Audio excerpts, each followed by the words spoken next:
사망률 95%, 진단 후 평균 생존 기간 3에서 6개월, 의학계의 난제, 췌장암.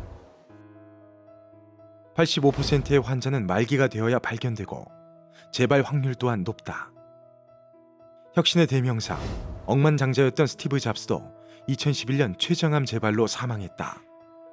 초기 증상이 거의 없는 췌장암에서 생존하기 위한 거의 유일한 방법은 치료가 아닌 빠른 발견. 미국 메릴랜드에 살던 15살 소년 잭 안드라카. 어느 날 잭이 가족처럼 생각하던 아저씨 테드가 췌장암으로 사망했다. 의사들은 안타까워했다. 좀 더 빨리 발견했더라면. 크게 슬퍼하던 잭은 이 말을 듣고 의문이 들었다. 현대의학은 이렇게 발전했는데 왜 췌장암을 발견하지 못한 걸까? 이해할 수 없었던 잭은 인터넷을 켜고 정보를 찾기 시작했다. 그리고 발견하게 된 충격적인 사실. 현대 사용되는 췌장암 진단법은 무려 60년 전에 개발된 오래된 기술이었고 성능 또한 좋지 않았다. 정확도는 겨우 30%. 검사 시간은 14시간이 걸렸으며 가격은 너무 비쌌다. 그때 잭은 생각했다. 췌장암을 진단하는 더 좋은 방법이 있지 않을까? 잭은 인터넷으로 암에 대해 찾기 시작했고 암에 걸리면 특정한 단백질이 혈액에서 증가한다는 사실을 알게 되었다. 그렇다면 췌장암에 걸릴 경우 증가하는 단백질을 찾으면 되겠네? 하지만 생각만큼 간단한 문제가 아니었다. 우리 몸의 혈액에 있는 수도 없이 많은 단백질 중에서 단백질 하나의 아주 작은 변화를 찾아내야 하기 때문이었다. 더 큰 문제는 췌장암에 걸렸을 때 혈액에서 발견되는 단백질 종류만 무려 8,000종이라는 것. 말 그대로 건초 더미에서 바늘 하나를 찾는 일이죠. 하지만 15살 소년은 다짐했다. 내가 더 나은 진단법을 반드시 찾아낼 것이다. 수많은 어려운 논문들을 읽어가며 방학 3개월 내내 단백질 하나하나를 분석하기 시작했다. 실패의 무한 반복이었다. 그리고 무려 4,000번째 도전. 췌장암, 난소암, 폐암이 걸리면 증가하는 단백질 메소텔린을 찾아내고 만다. 좋아, 이 단백질만 진단해내면 초기에도 췌장암을 찾아낼 수 있겠다. 하지만 다음 난제가 기다리고 있었다. 혈액 속 수많은 단백질 중에서 메소텔린만을 인식할 도구가 필요했다. 개학 이후에도 잭은 연구에 몰입했다. 그러던 어느 날 생물 시간에 몰래 읽던 과학 논문에서 탄소 나노튜브를 보게 되었다. 아주 길고 가느다란 탄소 나노튜브에다 특정한 단백질에만 반응하는 항체를 엮으면 한 단백질에만 반응하는 센서를 만들 수 있겠구나. 희망이 보이기 시작했다.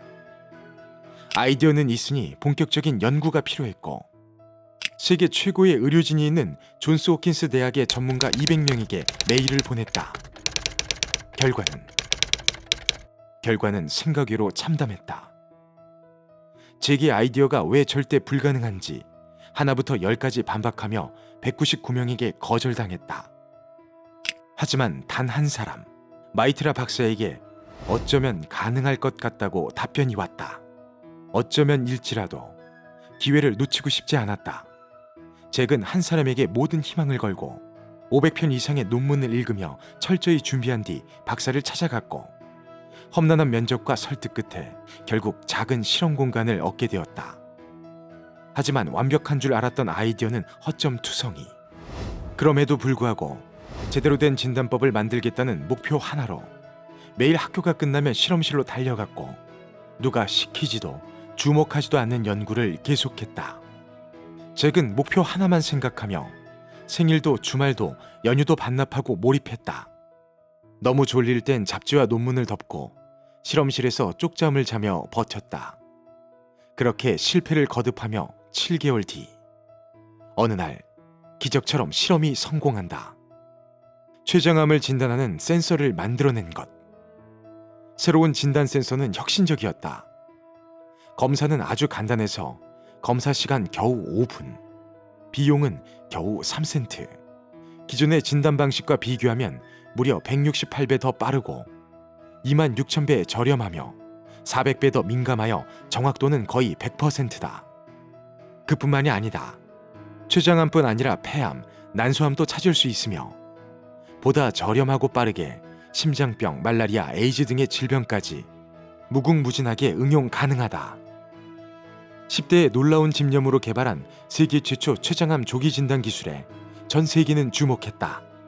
2012년 세계 최대 청소년 과학경진 대회인 인텔 ISEF에서 최종 우승을 거머쥐고 CNN, CBS 등 쏟아지는 언론 인터뷰 요청과 백악관의 귀빈으로 초대까지 받았다.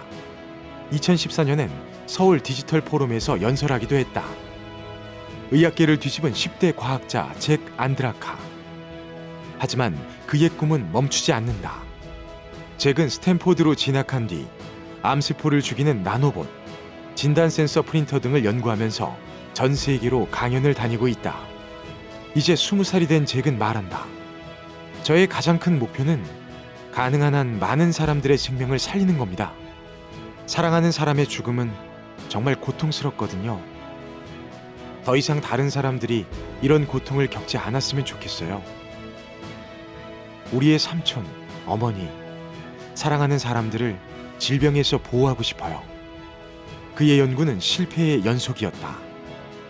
단백질을 찾는데 3,999번 실패했고 199명의 교수들에게 거절당했다. 그리고 실험실에서의 7개월. 사실 힘들었던 때가 너무 많았습니다. 실험실에 숨어 몰래 울었어요. 몇 달 동안 실험실에서 한 것이라곤 바닥에 얼룩을 남긴 것뿐이었거든요. 그럼에도 불구하고 잭은 마음속 목표를 향해 하나하나 작은 것부터 실행에 옮겼다. 그리고 역사에 남을 발명을 해냈다. 잭은 우리에게 말한다. 저는 그때 15살에 불과했고 췌장이 뭔지도 몰랐고 암에 대해선 완전 문외한이었죠. 하지만 그렇기 때문에 선입견이 없었고 무엇이든 시도할 준비가 되어 있었습니다. 그리고 노트북과 인터넷 검색만으로 새로운 발견을 할 수 있었습니다. 모든 문제에는 해답이 있습니다. 열정을 갖고 찾기만 하면 됩니다. 여러분이라고 안 될 이유가 뭐가 있나요? 당신이 할 수 있는 것을 상상해 보세요. 당신도 세상을 바꿀 수 있습니다. Thank you.